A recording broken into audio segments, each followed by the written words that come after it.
In this video, I'm going to talk about, for the 2.5% playlist, double dailies.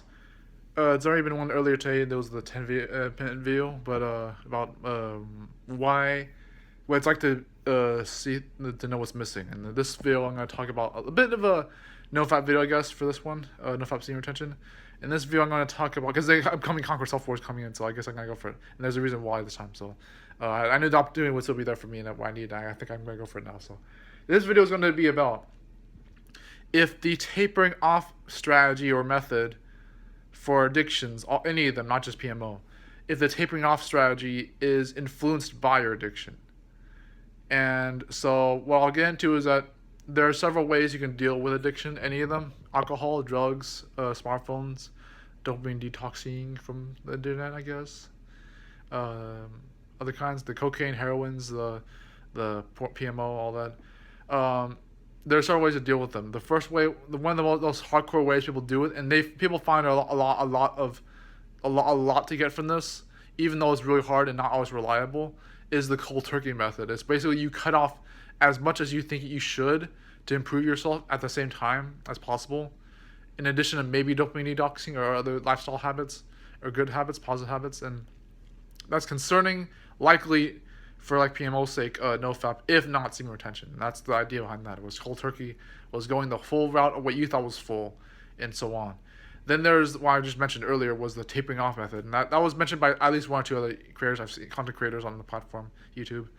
A few lifestyle and self-improvement content creators on YouTube have mentioned this, which was the slowly tapering off method. It's like basically you take your time, bit by bit by bit. You go along a stream of, this is what I'm gonna cut off first. It's still gonna be significantly boosting your morale and your confidence in yourself after if you can get that kind of competence for confidence, which is what some of you are saying. Like Timothy Ward, I'm not gonna link him yet, but Timothy Ward did say that competence is confidence, and I don't know if even some of your other not so creators have said this too, but I don't know. Anyways, that competence makes confidence, and so if you get through those taperings and you're able to go through the motions, and you go through for PMO's sake, you cut off P and then M and then O or something like that, something like that, and it's just you go through those motions, you will have more confidence in yourself, and you will get things done, and you'll be able to be proud of yourself. It's like that's the tapering off method strategy,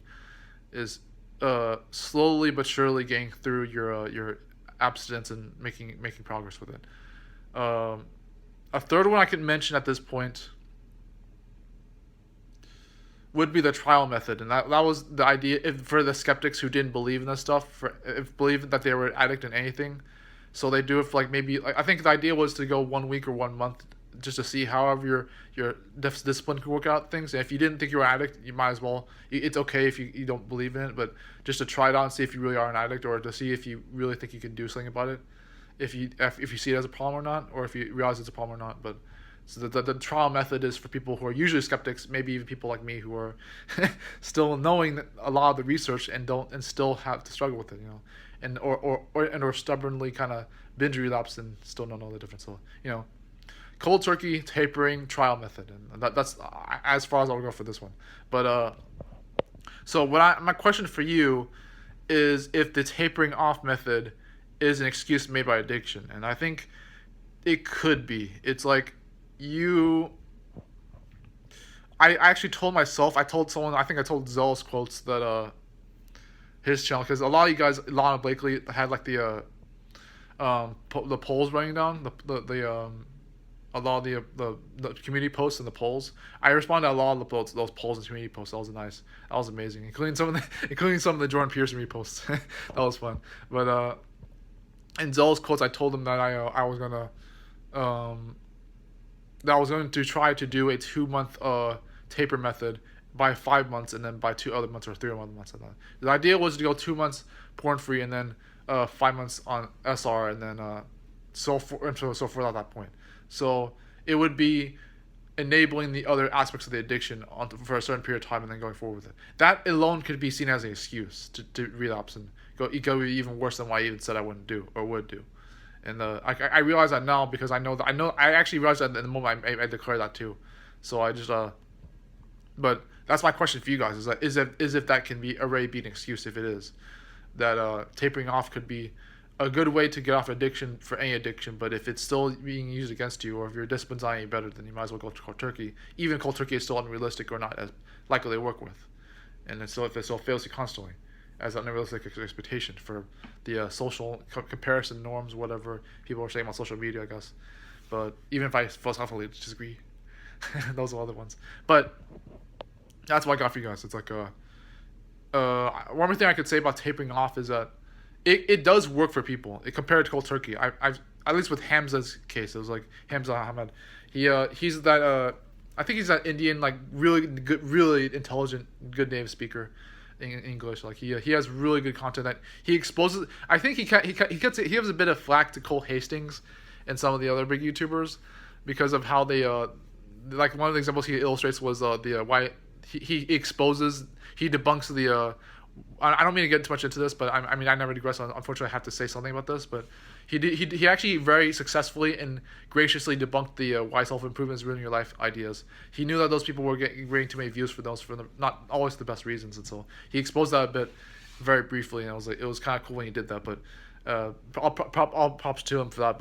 But he didn't mean any bad about that. It's just that he's a very sincere guy, and he does not BS around. He gives you practical advice that doesn't work with any other standard that doesn't have to always be effectively. It's still very practical, and that you have to give him credit for that at least. But yeah, the Hamza, my guy.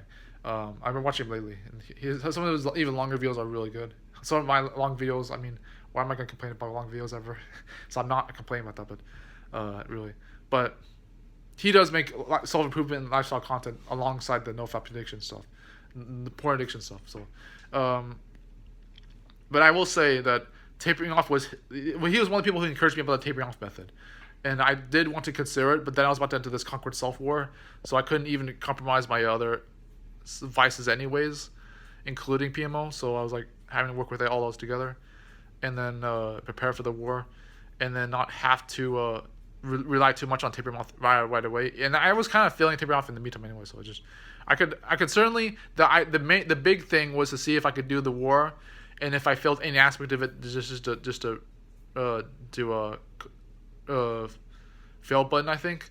But if I could keep the tapering off ideals as a personal goal, so that if I fail those goals, then I can work about that too. But if I fail any of the other remaining ones within that tapering off method of my personal goals for the war, I could go from there too. So that was the idea: have them both at the same time, like not intentionally compromising the war for the personal goals of the tapering off, but to work with it otherwise, to make sure that all lines up. If not, to make it easier, just to not have taper off at all for now, and go as far as the war as possible for one more cold turkey route. And not saying that will be pretentious even then, but you know, many times people tend to think of it that it's a social media comparison game, or that it's that it was not easy. If people have done cold turkey on their first try before. There have been individuals who have done that before, but most likely you failed at least a handful of times, if not more, at your first attempt trying the Nofap Semen Retention journey. So it wouldn't surprise me if by this Concord Self War I actually managed to pull through 49 days, legitimately on the whole thing, PMO. But yeah, that's my Nofap video for you guys for now. Guess I could share this too, but at least for this sincere aspect of it. But yeah, I look great for someone who's still struggling with addiction. It's insane. I've been growing pretty well this year, since like the first war I did in January of this year, 2021. I did pretty well. I did like 15 days, and then, as I mentioned earlier, I was 30 months porn free. I don't know if I mentioned that in the video actually that I uploaded, but I was 30 months porn free from June 7th to July 7th, and then beginning of January to the 15th, I was half a month PMO free. In other months, other segments I was doing pretty well over a week, on some other weeks as well, in months.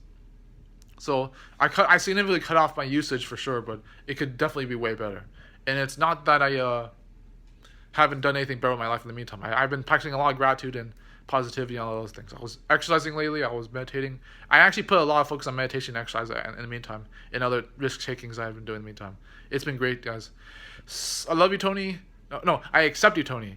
Remember that there's nothing more beautiful than desperation, that there's nothing more devastating than pretending not to care. Thank you guys so much. This is Dr. Anthony Cashman. Bye.